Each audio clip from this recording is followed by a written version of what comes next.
야고보서 1장 22절부터 27절까지 말씀 신약 371쪽입니다.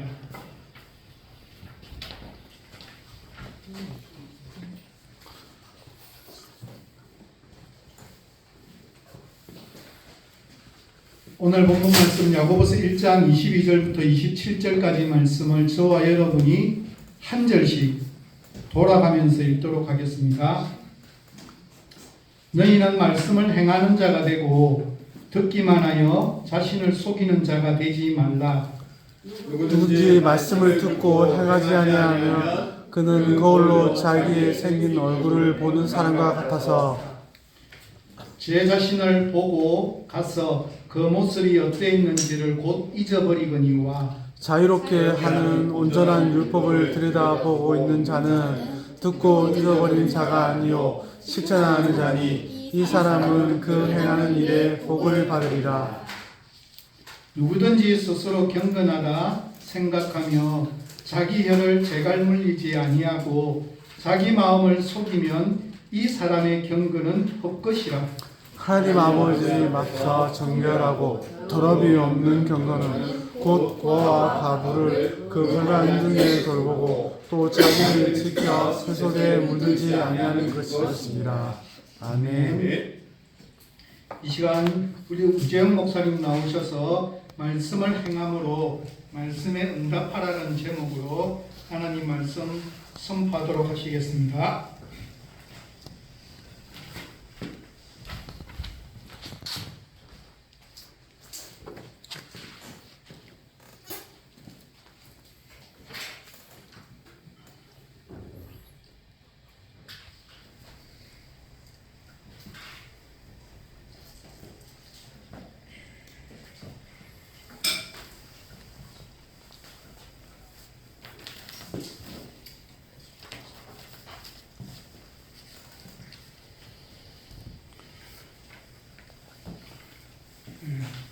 반갑습니다. 맞습니다. 예.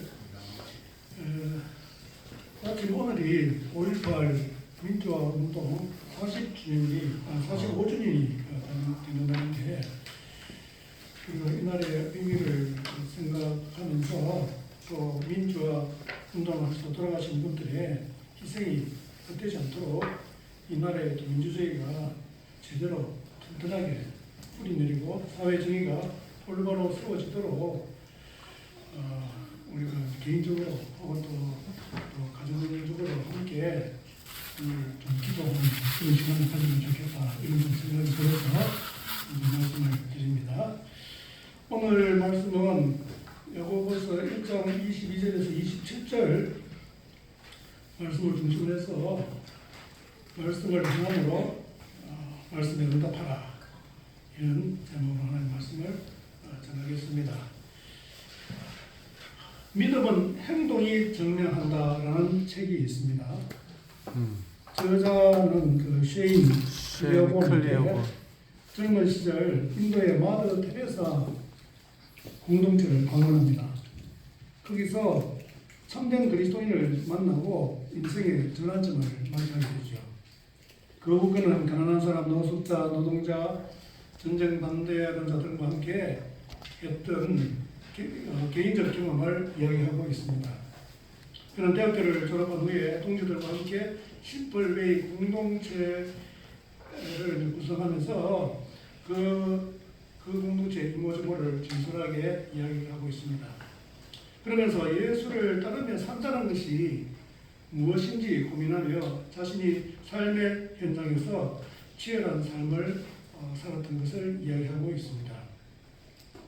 오늘날 교회가 직면한 위기를 생각하면 셰인 클레어본과 같은 성도들이 그 어느 때보다 필요하다 하겠습니다. 사실 셰인 클레어본과 같은 삶을 살아가는 것은 결코 쉬운 일이 아니지요. 하나님은 성도 각자에게 주시는 사명이 다릅니다. 그러나 하나님의 말씀을 실천하는 가운데 각자 주어진 그 사명을 온전히 감당하는 것은 너무나 당연한 일이죠. 그러면 세상 사람들이 우리를 보는 눈빛이 달라질 겁니다. 이제 야고보의 말씀을 살펴보면서 그 구체적인 내용을 알아보도록 하겠습니다. 첫째로 야고보는 말씀을 행하는 자가 되고 듣기만 하지 말라고 합니다. 22절에서 야고보가 문제 삼는 것은 말씀을 듣기만 하고 그 말씀대로 살지 않는 삶입니다.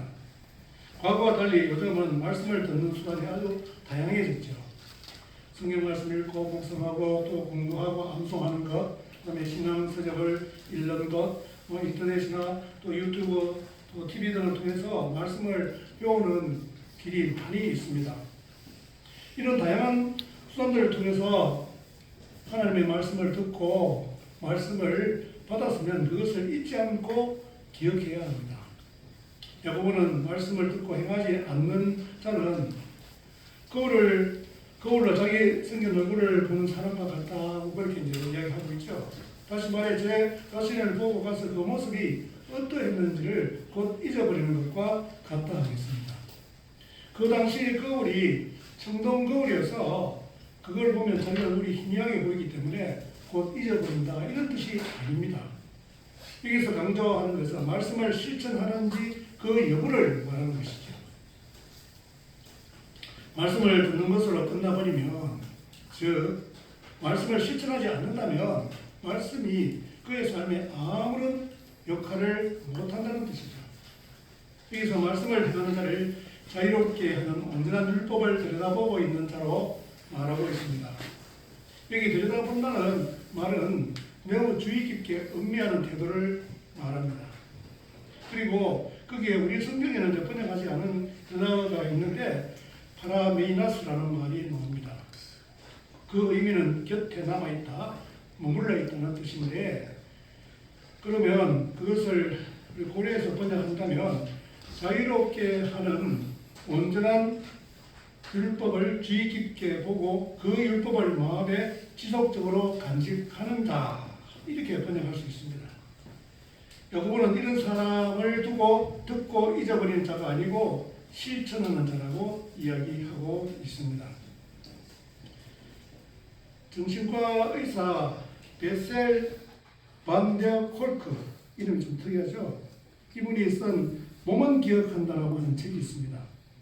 30년 이상 트라우마에 연구한 결과물인데 부제가 트라우마가 남긴 흔적들입니다.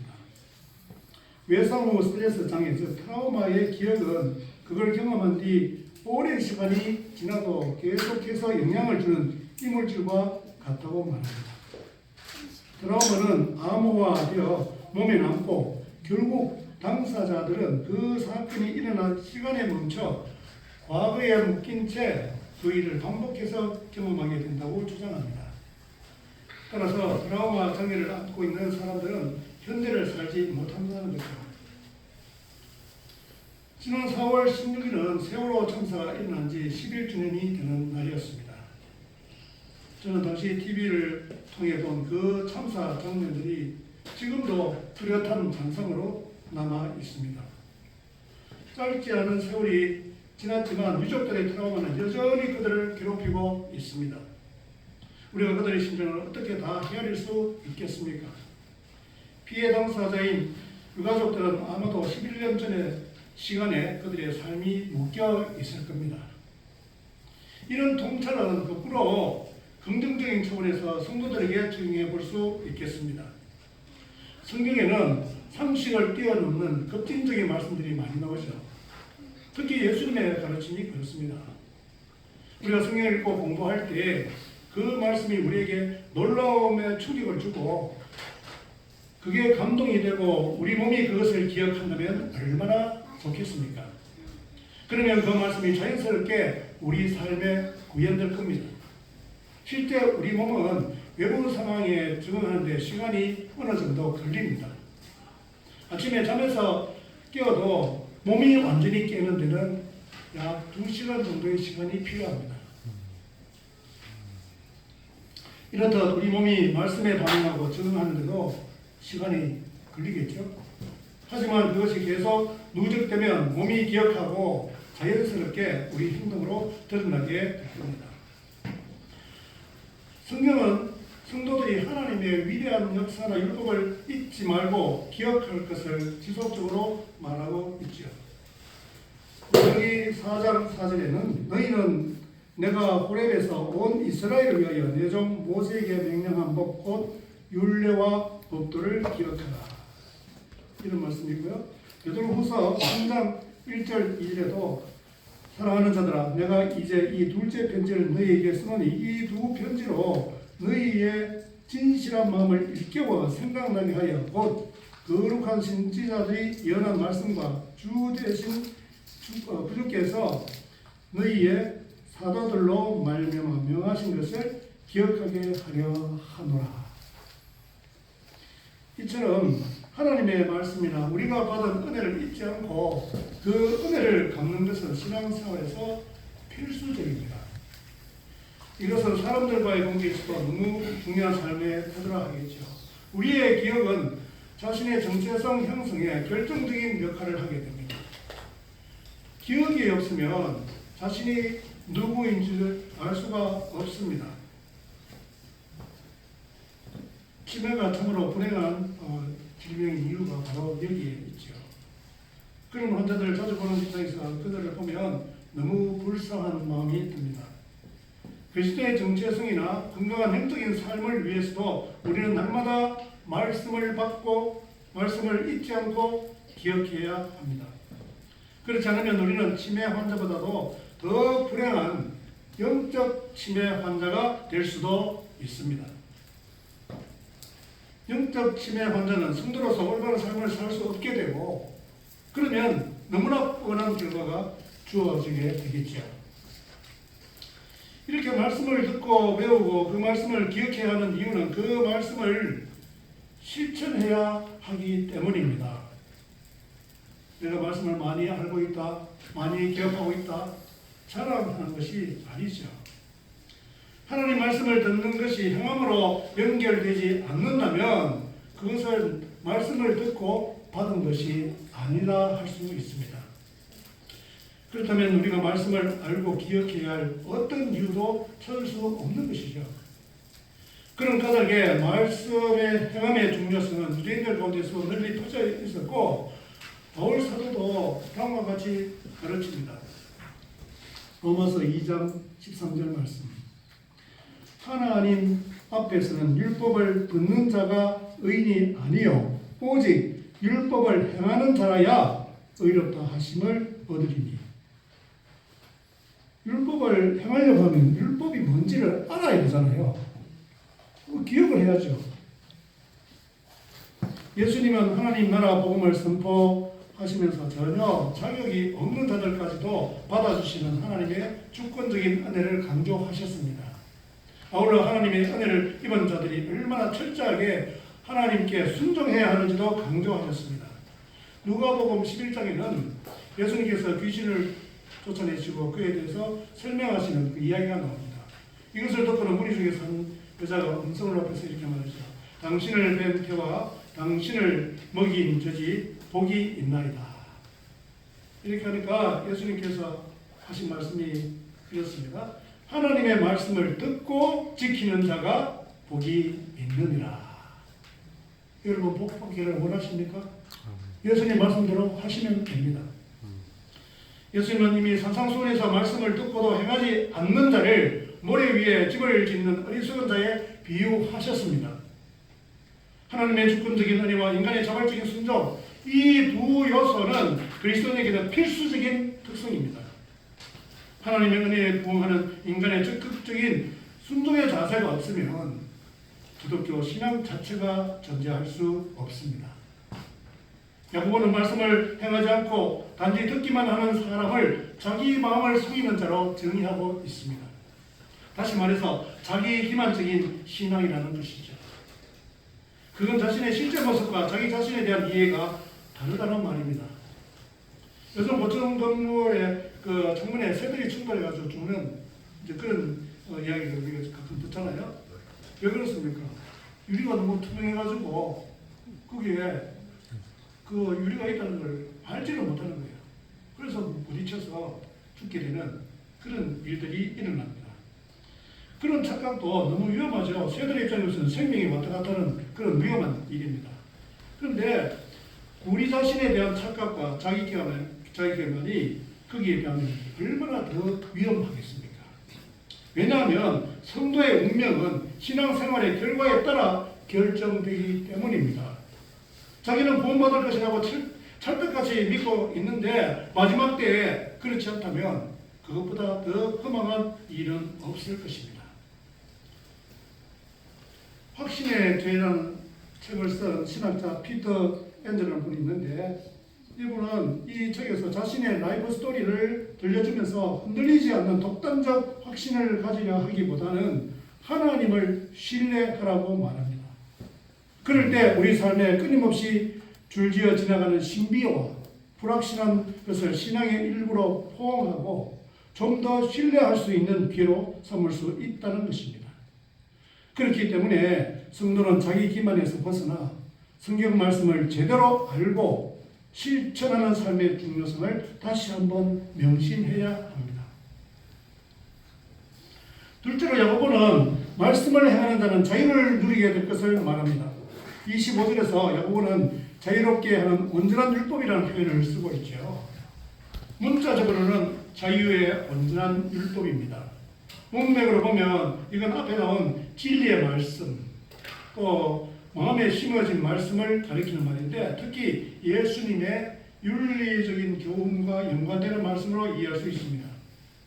여기서 율법을 온전한 것으로 또 자유하게 하는 것으로 표현한 것은 야고보가 말한 계명들이 구약의 율법을 예수님이 새 언약으로 성취한 관점에서 이해한 표현입니다.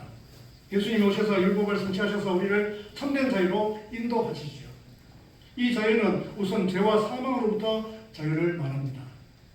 그런 자유를 얻은 성도는 자유하게 하는 온전한 율법인 하나님의 말씀을 행하는 것이 의무가 아니라 오히려 그렇게 할 자유가 있다는 말입니다.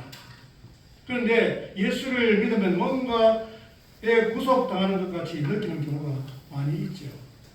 특히 전도하다 보면 불신자들이 그렇게 생각하고 또 쉽게 기독교를 받아들이지 않는 경우를 보게 됩니다.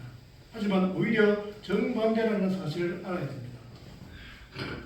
성도는 스스로 살아가는 자들이 아닙니다. 주의 영이 성도들에게 임하셔서 말씀대로 살아가게 합니다. 바울은 이렇게 말합니다. 고린도후서 3장 17절 말씀에 주는 영이시니 주의 영이 계신 곳에는 자유가 있느니라. 그래서 하나님의 말씀대로 살아갈 때 우리는 자유를 누리며 살아갈 수 있습니다. 또 갈라디아서 5장 1절에서도 이렇게 말합니다. 그리스도께서 우리를 자유롭게 하려고 자유를 주셨으니 그러므로 굳건하게 서서 다시는 종의 멍에를 매지 말라. 이렇게 말합니다. 그러면서 할례를 주장하는 자들을 향해서 아주 강하게 비판하는데 갈라디아서 5장 13절 14절에는 이렇게 말합니다. 형제들아 너희가 자유를 위하여 부르심을 입었으나 그러나 그 자유로 육체의 기회를 삼지 말고 오직 사랑으로 서로 종 노릇하라. 온 율법은 내 이웃 사랑하기를 내 자신같이 하라 하신 한 말씀에서 이루어졌나니. 여러분 이런 말씀 들으면 어떻게 좀 두려운 그런 마음이 안 드세요? 내가 진짜 이웃을, 내 아내를, 내 자녀를 내 자신같이 그렇게 사랑했는가? 라는 그런 자기 자신을 돌아보게 되는 그런 말씀이라 생각이 됩니다. 성도는 예수 그리스도로 말미암아 자기 중심적이고 이기적인 마음에서 벗어나야 합니다. 이거 너무나 기본적인 이야기인데도 이렇게 살아가는 사람들이 의외로 많습니다. 거기서 자유를 얻은 우리는 이웃을 사랑하는 자유까지 누려야 합니다. 의무가 아닙니다. 이것이 순종으로 나타나는 자유인데 저는 이것을 그리스도인의 제3의 자유라고 말하고 있습니다.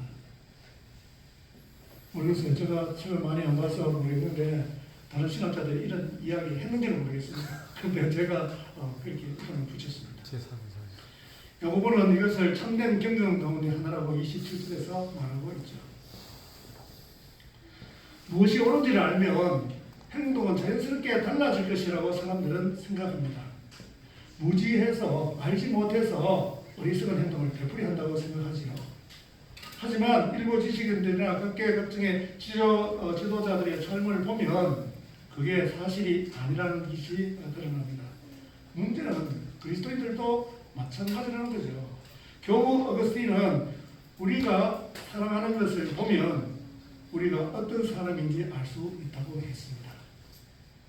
우리의 정체성은 우리의 말이나 생각이 아니라 우리가 사랑하는 것으로 알 수 있다는 것이죠.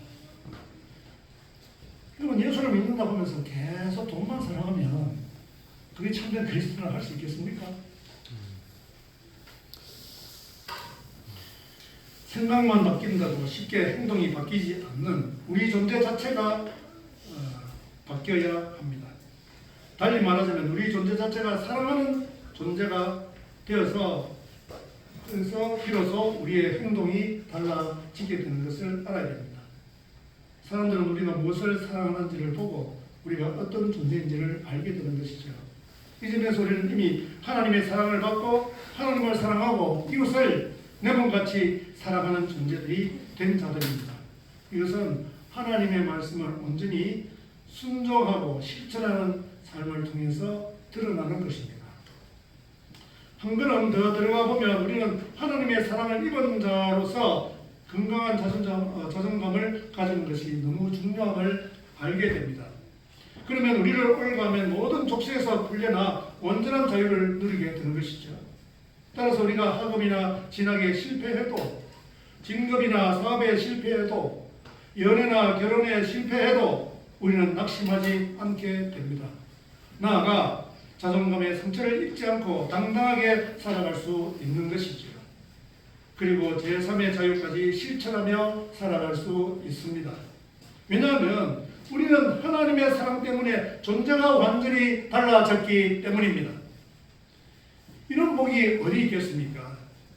우리 모두 이런 복을 충만하게 누릴 수 있기를 바랍니다. 실제로 야고보는 말씀을 행하는 자는 그 행하는 일에 복을 받는다고 말하고 있습니다. 종교개혁가 칼빈은 순종은 하나님께 대한 참된 지식의 어머니다 이렇게 말했습니다. 우리가 하나님께 순종해서 말씀을 행할 때 우리는 하나님을 진정으로 알 수 있습니다. 그러면서 하나님이 우리에게 복을 주시고 복을 누리게 하시는 분이라는 것을 알게 됩니다.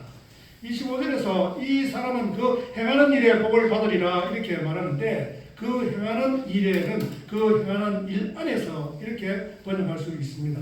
그러면 그 사람이 말씀을 행하는 가운데 복을 받는다는 그런 뜻이 되겠죠.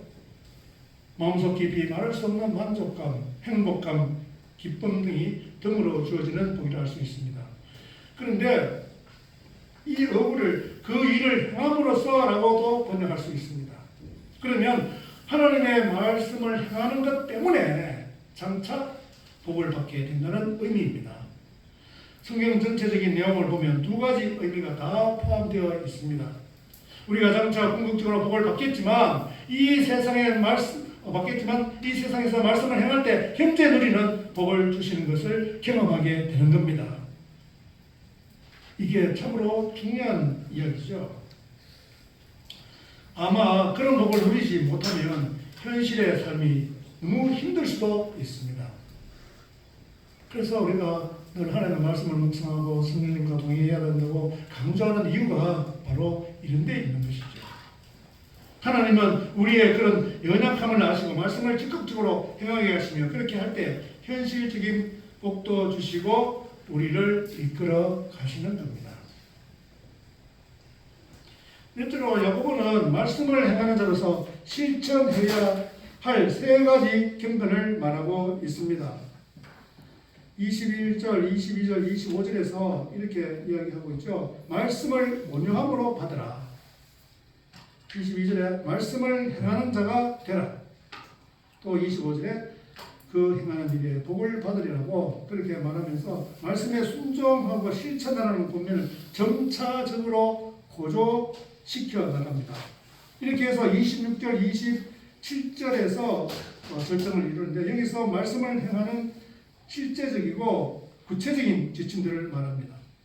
이런 지침들을 가리키는 여부에 따라서 참된 경건인지 헛된 경건인지 판명이 난다는 것이죠. 이런 실천사항은 야고보 본론에서 반복되면서 더 확장되어 나오고 있습니다.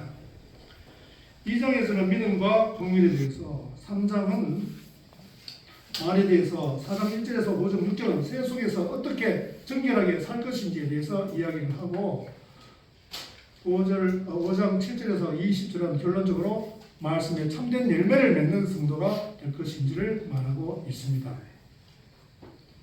26절, 27절에 나오는 경건이란 말로 번역된 헬라어 드레스케이아는 일반적으로 예배, 기도, 금식 등의 종교적인 여러 행위들을 일컫는 말입니다.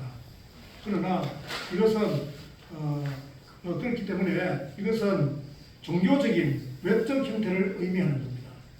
내적인 경건을 의미할 때는 유세베이아라는 다른 단어를 쓰는데, 그렇다면 여기에서는 경건을 오히려 종교심이라 이렇게 번역하는 것이 더 나을 수 있습니다.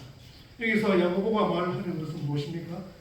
우리가 종교라는 이름으로 행하는 모든 것이 하나님 앞에서 타당한지 알아야 된다는 것이죠.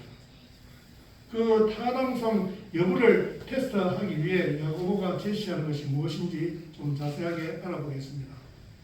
그 첫 번째가 자기 혀를 정할 먹이라고 말합니다. 지난번에 말씀을 신중하게 해야 한다는 사실을 우리는 배웠죠.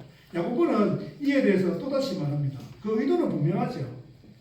혀는 거친 야생동물과 같다는 것입니다. 말의 입에 씌우는 저가는 그 말을 통제하는 중요한 도구가 되죠. 저가를 통해서 말을 달리기도 하고 서기도 하고 방향을 바꾸기도 합니다.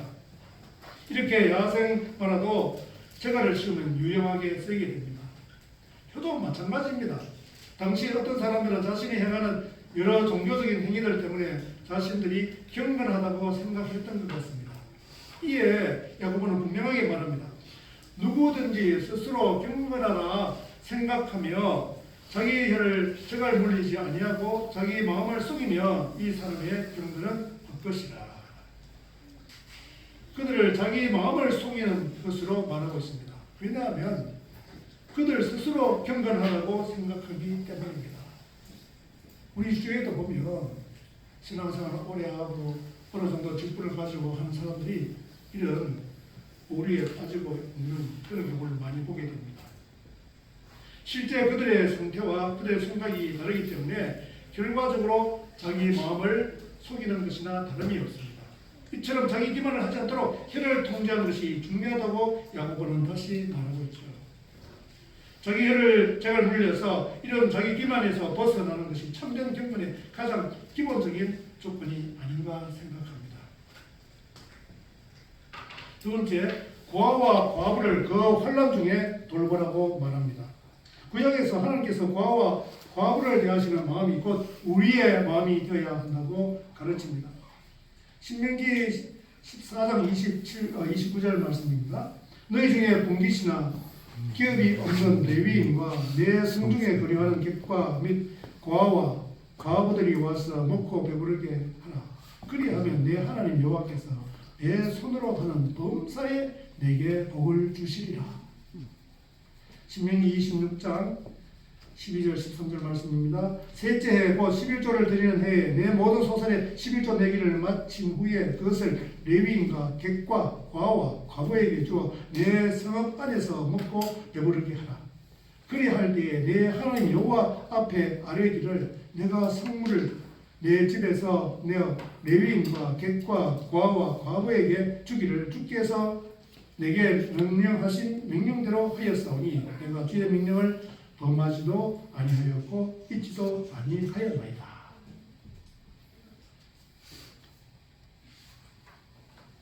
또한 시편에서 하나님을 고아의 아버지시며 과부의 재판장이라 그렇게 이야기하고, 이에 이사야는 이렇게 이야기하고 있습니다. 이사야 1장 16절 17절 너희는 스스로 씻으며 스스로 깨끗하게 하여 내 목전에서 너희 악한 행실을 버리며 악행을 거치고 선행을 배우며 정의를 구하며 학대를 받는 자를 도와주며 고아를 위하여 신원하며 과부를 위하여 변호하라 하셨느니라.